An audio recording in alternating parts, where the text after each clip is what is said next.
ખેતર ગયા નહીં, આજે ઘરે જ છે.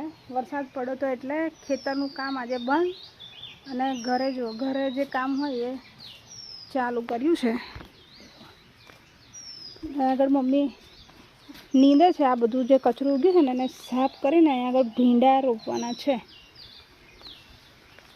આ બધું જો અહીંયા અને આ બાજુ સવિતા દાદી જો સવિતા દાદી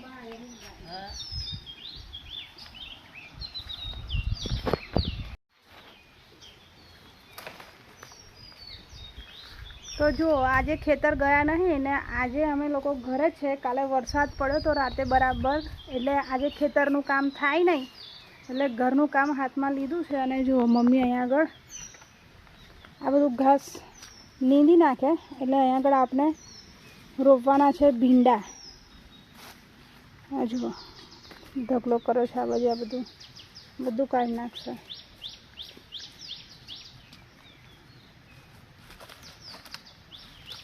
અને સવિતા બા આ બાજુ આ પાણીની છે ને નીક પાડે છે. આ બાજુ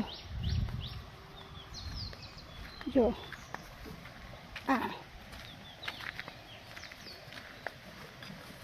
સવિતા દાદી અહીંયા આગળથી આ પાણીનો ધાર્યો બનાવી એટલે પાણી છે ને પેલી બાજુ જતું રહે કોતેડીમાં. કહી દો. હા, ધાર્યો બનાવ. હા હા બોલો. આ પાણી છે ને અહીં ભરાઈ જાય ને એટલે આ સવિતા દાદીના ખેતરમાં જો આ પાણી ભરાઈ ગયું અહીંયા આગળ. પાણી ભરાઈ જાય એટલે શું છે? ધાર્યો કરે. હા, ધાર્યો કરે છે. આ કપાસ દેખાય છે ને આ સવિતા દાદીએ કપાસ કરેલો છે એટલે પાણી અંદર ભરાય રહે ને તો પછી બધા બરી જાય એટલે સવિતા દાદી છે ને ધાર્યો કરે છે. જોવા અસલ કરી દીધો છે ને જો ઠેઠ અહીંયા આગળથી સાફ કરી અને આ જો હજુ તો કર જ છે. પાણી અહીં રહેતું અને અહીં રહેતું ને આમ રહીને અહીં છે ને કોતેડું જાય છે. અહીંયા આગળ અવાજ હોય આવે છે જો એ બાજુ પાણી જતું રહેશે. અને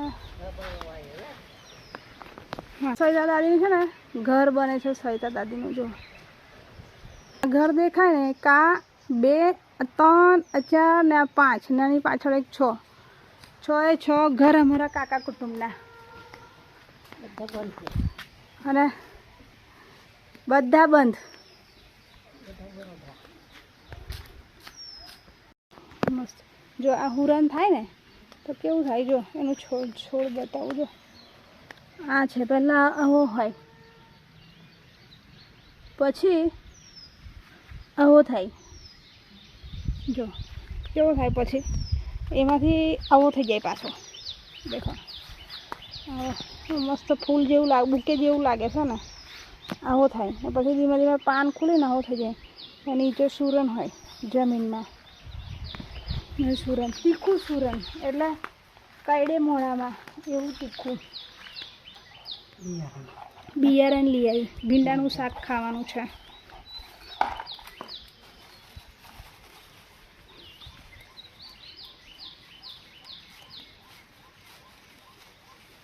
બધું આરામ કરી દેવાનું. શાકભાજી કોરણ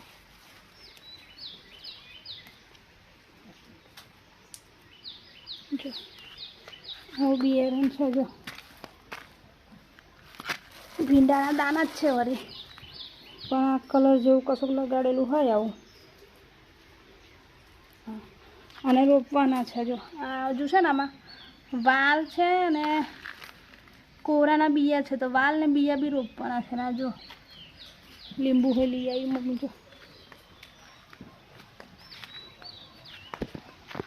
જો આ રોપી દીધો.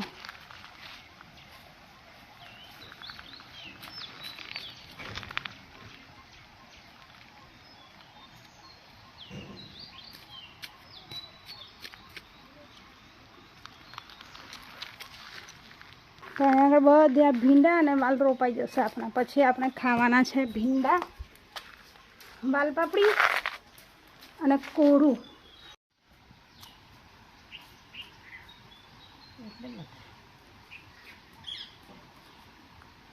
જે પાકું શાક ખાવા ચાલશે.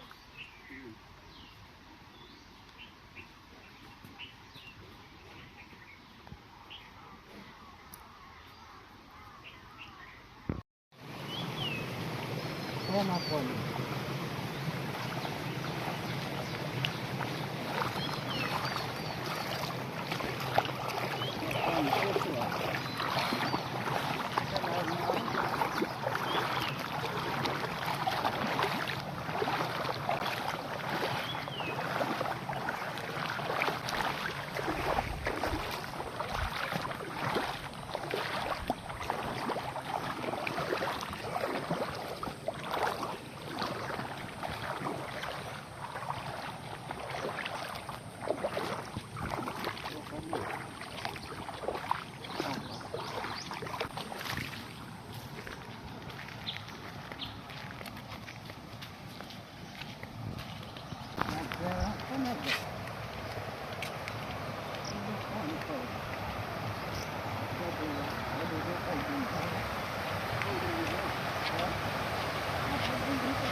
જતા રહે છે આખા અંદર. એટલો બધો વરસાદ પડ્યો છે. જો મમ્મી ગઈ છે તો અહીંયા આપણું બીજું ખેતર છે ને દાદીવાળું, તો અહીંયા આગળ કપાસ મૂકેલા છે. મમ્મી તે જોવા ગઈ છે. અને જો તો કાળા વાદળ થઈ ગયા છે ડુંગરની પેલી બાજુ પણ. અને ચોકફેર લાગે છે આપણે પલળી જવાના છે. જો બેકે જો કાળા કાળા વાદળ થઈ ગયા છે. વરસાદ આવવાની શક્યતા છે. પલાળી નાખશે આપણને એવું લાગે છે. જોવા છે ને આ બાજુ નહીં, અહીંયા આગળ છે આ કાળા વાદળ. અને જો કોઈ જ નહીં ખેતરમાં. જે મમ્મી દેખાય જો. અને થોડું ઘણું નીંદાય એવું લાગતું નથી, પણ તોય થોડું ઘણું નીંદ્યું છે. અને વાંધો આવે નહીં, આપણે છત્રી લઈને જ આવેલા છે એટલે છત્રી લઈ લઈશું. પવન બી બહુ મસ્ત આવે છે. બહુ મસ્ત વાતાવરણ થઈ ગયું છે, એકદમ જોરદાર. આટલી જમીનનું પાયકાલ જો મક્યા છીએ. હા તે વાત એમાં ક્યાંનો એટલે અમારો ભરાય ને પછી કપાસ કરે તા કઈ કોઈ જ જાય છે. આપણા ભાઈ ભરાય ને આટલા ની લેને ના કરેલા એ કપાસ ની મેદા અને કોઈ જાય ને એવું ભરેલું હોય. કારું કારું થઈ ગયું ડુંગર